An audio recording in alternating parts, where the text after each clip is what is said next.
Shalom, saudaraku. Saudara, kita sering dengar kata alfa dan omega. Itu adalah abjad pertama dari huruf-huruf Yunani, dan omega adalah abjad terakhir, ya, huruf terakhir. Nah, di tengah-tengah itu ada macam-macam, ada alfa, beta, gamma, zeta, dan seterusnya sampai pada omega. Jadi alfa itu adalah awal. Ini huruf-huruf yang lain, alfabet yang lain ini adalah proses menuju pada huruf terakhir yaitu omega. Omega ini penutup. Nah, Tuhan memakai akan abjad itu sebagai ketika dia menjelaskan tentang dirinya sebagai yang awal dan yang akhir, maka dia memakai akan abjad itu. Kita baca, saudara, ya. Wahyu 22 ayat yang ke-12 dan 13, saudara, ya, 12 dan 13. Sesungguhnya aku datang segera. Siapa yang akan datang segera, saudara? Tuhan Yesus, ya. Tuhan Yesus berjanji akan datang segera. Dan aku membawa upahku untuk membalaskan kepada setiap orang menurut perbuatannya. Jadi apapun yang saudara lakukan, yang saya lakukan, dicatat sama Tuhan. Kalau itu adalah buah ketaatan, buah kasih kita kepada Tuhan, buah pelayanan yang tulus murni dan penuh dengan dedikasi, maka dicatat oleh Tuhan, dan Tuhan akan membawa upah buat saudara dan saya. Jadi saudara perlu ketahui, ya, ada upah bagi orang yang diselamatkan dengan cuma-cuma. Keselamatan cuma-cuma, tapi upah tidak cuma-cuma. Upah adalah hasil kerja kita, perbuatan kita, ya. Saya ulangi, sesungguhnya aku datang segera dan aku membawa upahku untuk membalaskan kepada setiap orang menurut perbuatannya. Nah, ayat 13, ini yang tadi saya sudah awali. Aku adalah alfa dan omega, huruf awal dan huruf akhir, ya, alfabet awal dan akhir di dalam huruf-huruf Yunani. Kemudian dijelaskan yang pertama dan terkemudian, yang awal dan yang akhir. Nah, jadi komplit, saudaraku, ya, di sini. Tuhan Yesus itu adalah awal, pertengahan atau prosesnya sampai akhir. Kita pegang ini dulu, saudara, ya. Saudara sepakat bahwa Tuhan Yesus adalah alfa dan omega? Ini bukan saja masalah dunia ini, saudaraku. Dia pencipta langit dan bumi, en arche, en holokos, kai holokos, en prostonteon, kai theos, en holokos. Pada mulanya adalah firman, firman itu bersama-sama dengan Allah, dan firman itu adalah Allah. Iya, betul. Pada mulanya adalah sang firman. Firman itu sudah bersama-sama dengan Allah sejak semula. Itu Tuhan kita, Yesus Kristus. Tapi dia yang dalam Wahyu 22 ayat yang ke-13 ini dikatakan, aku adalah alfa, ya, en arche itu yang alfa, yang awal dan yang pertama itu Tuhan Yesus. Dan nanti dia yang akhir, ya, dia akan menutup zaman ini. Selain itu, bagaimanakah pemahaman atau aplikasi dari ayat ini dalam hidup saudara, hidup saya, day by day, hari lepas hari. Ini yang perlu direnungkan. Tuhan, Engkau adalah alfa dan omega di dalam hidupku. Sudah pasti, saudara.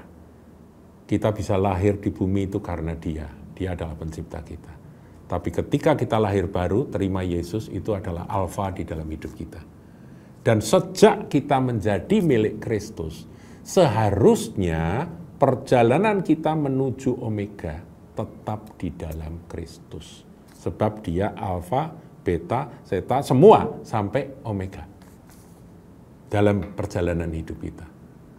Nah, saya ingat akan satu ayat, saudara, yang saya yakin saudara semua pasti masih ingat dengan ayat ini, yaitu Roma 11 ayatnya yang ke-36.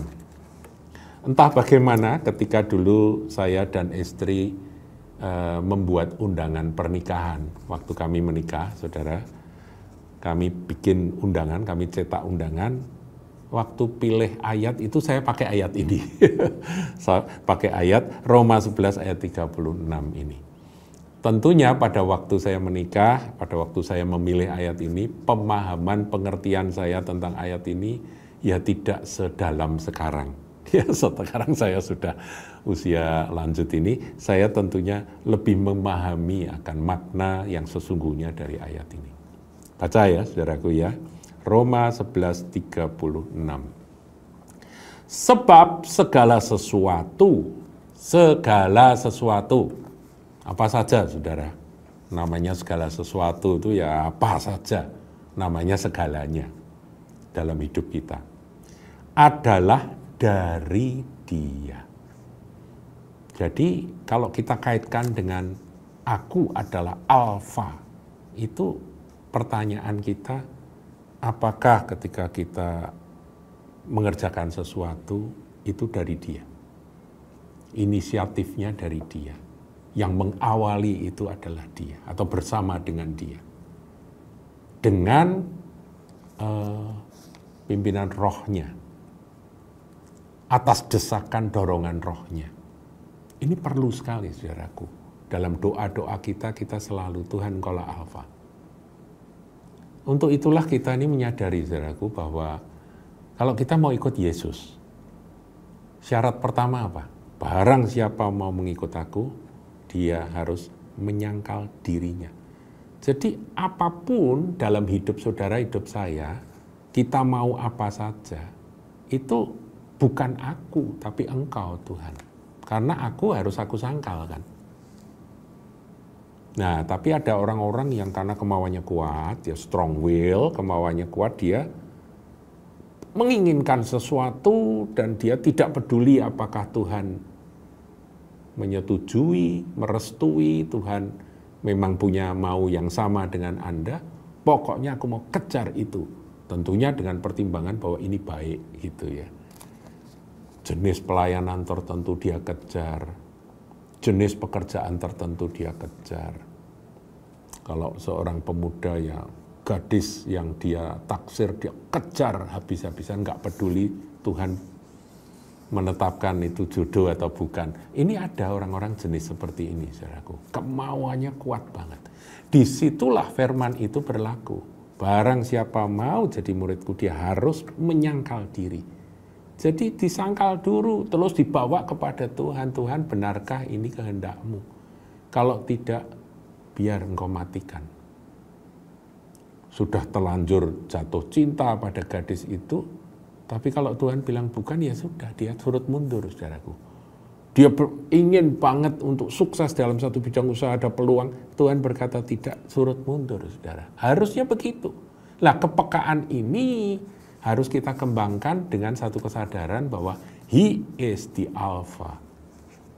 Dialah yang harus mengawali segala sesuatu di dalam hidupku. Kalau tadi saya katakan, ya ini bagi saya pribadi, 21 Agustus 1976 itu alfa buat saya. Dalam perjalanan hidup saya lahir baru, saya menerima Yesus sebagai Tuhan Juru Selamat, itu awalnya.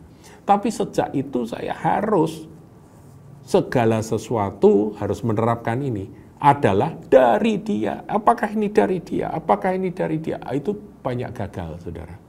Banyak salah.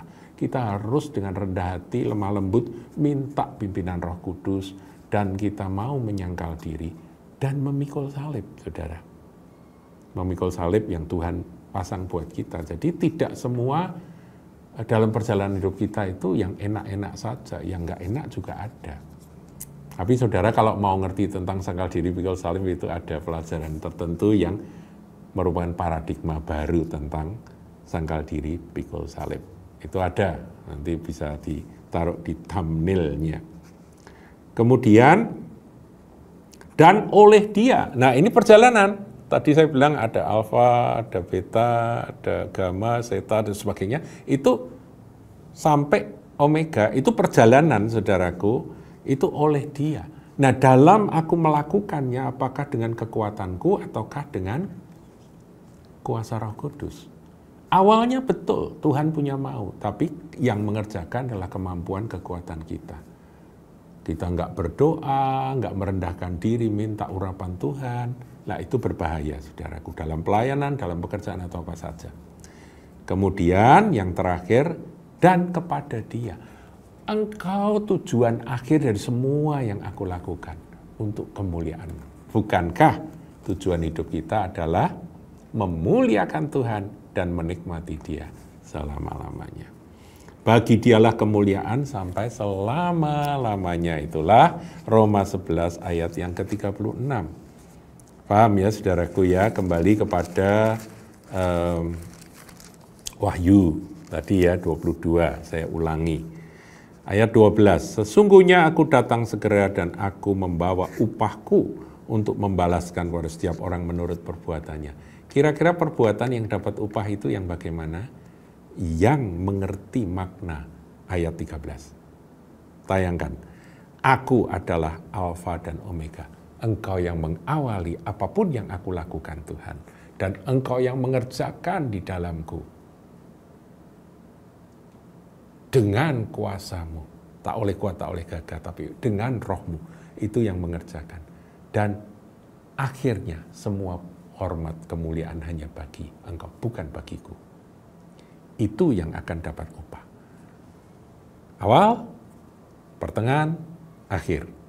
Yang pertama dan yang terkemudian. Yang awal dan yang akhir. Mari kita berdoa. Biar seperti renungan yang kami terima pada hari ini Tuhan, kami boleh menghidupinya, bahwa kami harus sadar, semua dari Engkau, oleh Engkau, dan bagi Engkau. Engkaulah Alfa dan Omega bagi kami. Terpujilah namamu Tuhan Yesus, Sang Alfa dan Omega, yang awal dan yang akhir, permulaan dan yang akhir. Dalam namamu, haleluya, amin.